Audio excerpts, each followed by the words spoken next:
Hello everyone, this is Colin on the ASCA League channel, and we are back finally for Season 5. It's been a long wait, but the drought is over, and we are here for the season opener, the preseason thunder as it could be called, at the Bud Shootout in Daytona Beach, Florida. This is the opener race where 19 of the best Pennzoil Cup Series drivers compete to see who can win this non-points event. And here's your starting lineup for today's race. The Jays, both champions in the series, are on the front row. Jay Barker, your defending champion.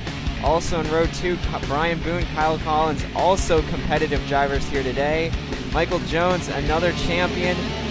Champions definitely in this field here today. A bunch of winners also here, like Daniel Voyle, Zach Komoski, winners at the super speedway tracks. And it'll be interesting to see how these drivers perform here today. A new car here for the first time in the series history, and the pace car about to make its way down on the pit road. Will the drafting be competitive? Will we see 3 wide, 4 wide, 5 wide? It'll sure to be amazing just to watch though, and an excitement thrill ride the entire time. Green flag is out, and we are racing under the lights at the Daytona International Speedway.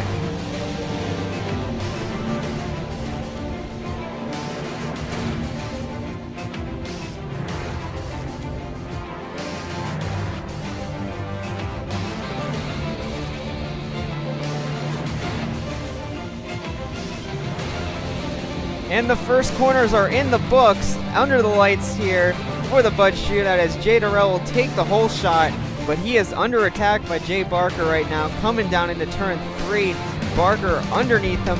Jay Durrell is going to hold the top position with help from Webster Zygarde, but Zygarde's Big Motorsports teammate Derek Petrie giving a push on the bottom side. The Chevrolet's looking very strong on the bottom. Jay Barker coming off of his best season to date, a 5-year veteran. He just won his first championship. Where can he go from here to do it in even more dominating fashion? He did not have the best regular season startup, so he wants to go out there and dominate the season unlike he did last year, but still try to get his second championship, something that has not been done in the series history. As for Derek Petrie, he'd love to get his first championship, but right now this is not a points-paying event. This is for all the glory and all the honor of being called the preseason winner and the opener winner to get yourselves off on the right foot going into the regular season.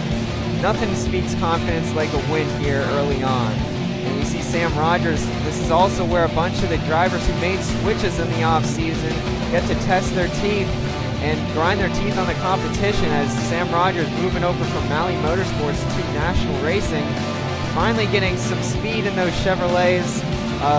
He's going to see if he can take those to victories here this season.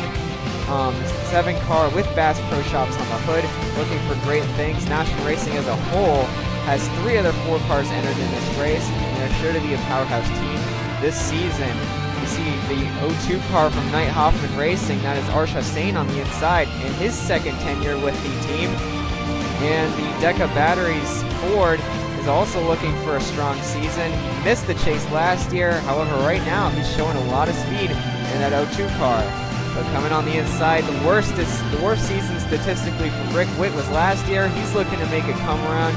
A lot of these drivers in this field are 5-year veterans. That's something great about this series. We've had a long list of drivers who have decided to stick around. Most of them are champions still. And Rick Witt looking to add his name to the champion list at this season's end. Coming on the inside is another one that is a 5-year veteran, Kyle Collins, been since the beginning. And not only are we have 5-year veterans in this race, we also have 5-year Bud Shootout veterans. Kyle Collins is one of those, in fact. He has raced this race every year since its inauguration, and Collins driving the Lynx's colors. They've changed over the years, but the 83 has remained the same for Old Spice Racing.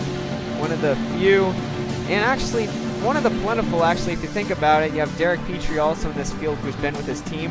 Another driver, Michael Jones, the 47-year Season 3 champion, has been with Bad Dad Racing since the beginning. So a few drivers remaining loyal over all this time, and it seems like a long time since the beginning, but a lot of these drivers have found success over the years and have mounted many wins to their names.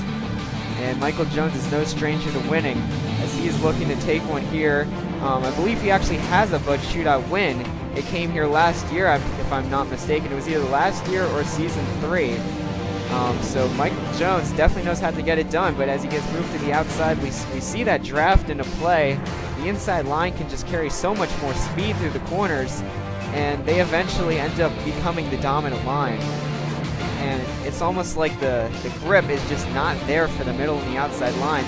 Or maybe the middle line has as much grip, but it just is weighed back by the side force you get from having cars on both the inside and the outside of you. As they definitely seem to have the advantage in the middle, as most of the drivers on the bottom tend to fade towards the top of the track to protect up there. But the inside is definitely where you want to be in the corners. As we come up here, lap 7 underway as the 96 car of Nicholas Smudio out front, the Sylvania Headlights Toyota, driving for Old Spice Racing. Saw his best year when he made the switch last year, and has definitely reaped the benefits of that and looking to capitalize on it even more. Out front, though, you see from the aerial shot, Brian Lenning has made his way to the front in the Netflix Chevrolet, the 3rd National Racing entry in this race we were talking about. Lenning is definitely the driver #1 to win a race next, as voted by everyone.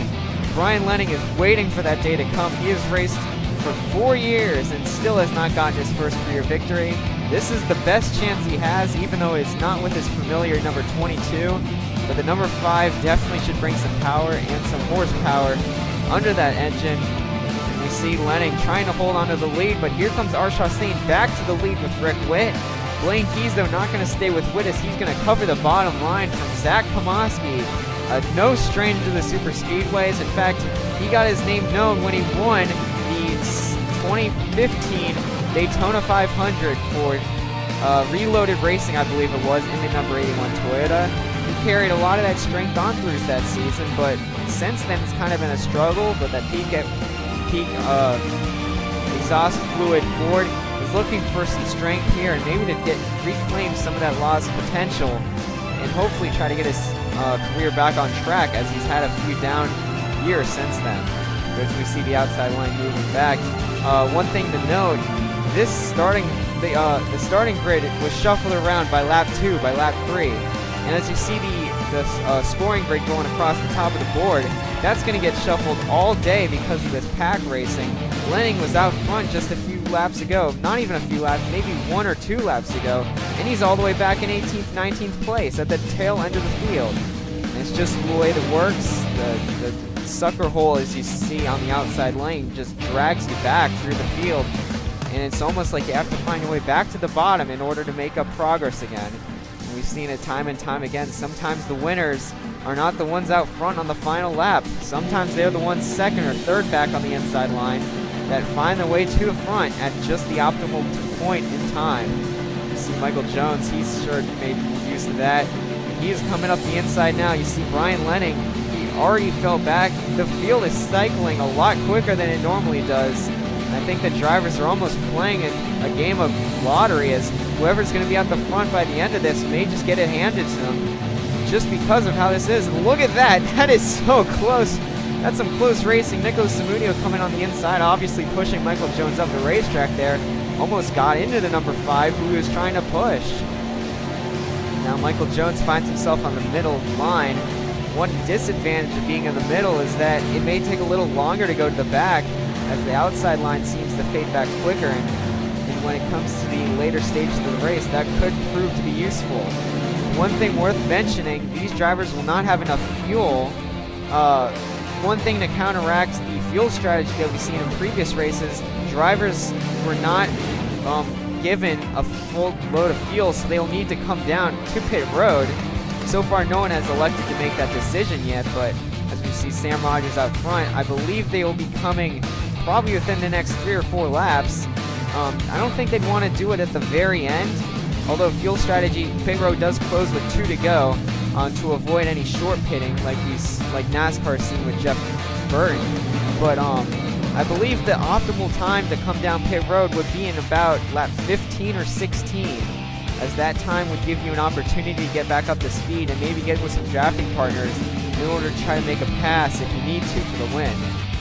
However, the crew chiefs on top of the box will be making that call, and so far everyone's elected to stay out and in this giant package. If you come down all by yourself, you'll be a sitting duck out there all by yourself, all alone out there. But as the cars race down the backstretch, Sam Rogers holding pretty steady, and there's a car spinning in the back. That's Blaine Keys going around through the grass. No caution, and he's gonna get back on track. That was a scary moment. That's not usually something you see, a one-car incident. And we're riding on board with Jay Durrell. Looks like Ryan Kendall's just gonna get into him, maybe fading up the track, trying to side draft. Obviously something gone wrong there. Blaine Keys, unfortunately, is going to get taken out of this one because of it. I don't see there being a caution soon unless these guys have a problem coming to pit road. You see Arsha Singh back out front again, pushing Sam Rogers up the track. And I think I see a hand out the window. I think Hossein may be coming. No, that's Rick Witt. Rick Witt is definitely coming. And Michael Jones is as well. He's going to drop in front. And that's going to lose the momentum. Addison Steinbach comes up the track. And there's contact in the back. That's Jay Barker and another red car, Brian Lenning, I believe. So 2 of the National Racing cars. Oh, and there's huge damage on the 5 car. Not so sure about the 2. Let's have a replay. Addison Steinbach obviously was not on board with coming to pit road, and that slowed all of his momentum up. And it looks like Barker and Lenning coming by are just going to get collected. Honestly, that looked like a bit of a mind fade by Barker, not getting out of the way. But he was carrying just a head of steam and did not expect Steinbach to slow up that much. I believe that'll be the end of their days, but as we see the cars who came down pit road, Michael Jones will be the first one out of pit road. The Key West Dodge tries to get up to speed. He has left the 2 cars behind him. But I believe if the 2 cars behind him are able to get in a tandem, they may be able to run him down. And we see pit stops, lap 14, lap 15 is what the crew chiefs elected to come in on. You see the rest of the field has decided to come down in suit, deciding now is the best time. And those 2 Fords out front, the 02 of Arsha Sain and Daniel Voiles looking very strong. In fact, they are going to be the 2 to get out in front here. Sam Rogers also had a great day. He's going to come out in 3rd. And as we look, that's a pretty big gap back to 4th place. Derek Petrie. These guys might actually separate themselves from the rest of the field. And with so little laps left, I think that might be what happens here. But does anyone else from the previous round of pit stops come up here? There's Michael Jones. No one else. There's Webster Zygarde and Rick Witt, but I don't think they're going to be able to catch up. And Arsha Sain with the amazing strategy call coming down the 2nd time. And he had the best pit crew there because he is out in front here today. Arsha Sain has been out in front a good portion of this race, but he has to deal with 2 winners of this race previously behind him. In fact, the 2 defending champions of this race are behind him. Daniel Boyle is your Season 3 winner, I believe, and then behind him, Michael Jones is the Season 4 winner. And then behind them, this is 5th and 6th. Riding on board Rick Witt, in front of him is Webster Zygarde. I'm not sure if these guys will be able to catch them, but if they do, it'll be a 6-car battle for the win. Lap 17 out of 20, the 98 has gone to the front of the field. Daniel Voiles, not so much remembered for his good performance on the super speedways. Usually he's remembered for his repeat win at Texas, but definitely a super speedway star here. As you see, Michael Jones actually forcing the 7-car out of line, realizing now is the time to go. And it is a 4-car dogfight. I don't believe the tandem behind these guys is going to be able to catch them. So 2 Fords, a Dodge, and a Chevrolet out front, with the Marmot Ford of Daniel Voiles looking to bring home Team SFR a victory. I can't even remember the last time Team SFR has been to victory lane. I don't believe they have gone with Komoski yet, so it could have been back to Season 2 with Zach Cars, which is a long time to go without a win. Definitely one of the longest organizations to be winless. And while this isn't a points-paying race, it'll be incredible confidence going into the regular season. And it definitely shows the strides they have made moving over to Ford for the season. And you see Michael Jones, though, is not going to let him have that easily, as he's going to go to the inside and power on by with a little help from Arsha Hossein. Hossein going to help push the 47 by, but he's going to take the inside, holding it down on the double yellow line. And the 47 that looks strong in that outside. I think that might be the car to beat, but here comes Sam Rogers on the inside. And the 7 making it 3 wide in turns 3 and 4. The Bass Pro Shops Chevy coming to the front, but it's lap 19 out of 20. We're coming to the final lap. Will he make it too early? And Rogers is your car out front with the 02 trying to hold steady on the outside, but it's not going to work. Michael Jones falls in line on the inside. Here comes the 98. And Voiles coming back to the front, but I think Michael Jones might be in the premier spot right here. Coming down the backstretch, Webster Zygarde and Rick Witt are actually making a pretty vigilant effort to try to catch these guys, but I don't think they're going to make it. It's a battle between the front 4. 3 wide again, and that's exactly what Voiles needed. Rogers up the track. He is out of contention. Arsha Sane does not have the momentum. Michael Jones, I don't think he's going to get there. Daniel Voiles coming through the tri-oval. The Marmot Ford Mustang's going to see the checkered flag, and he will win for Team SFR and take home the 5th Bud Shootout victory. And what a race coming to the line. There were more lead changes than I could count there. And these guys gave it the raw. Definitely it was the pit strategy that came into play. But for Voiles, he raced his heart out and got a hard-fought victory.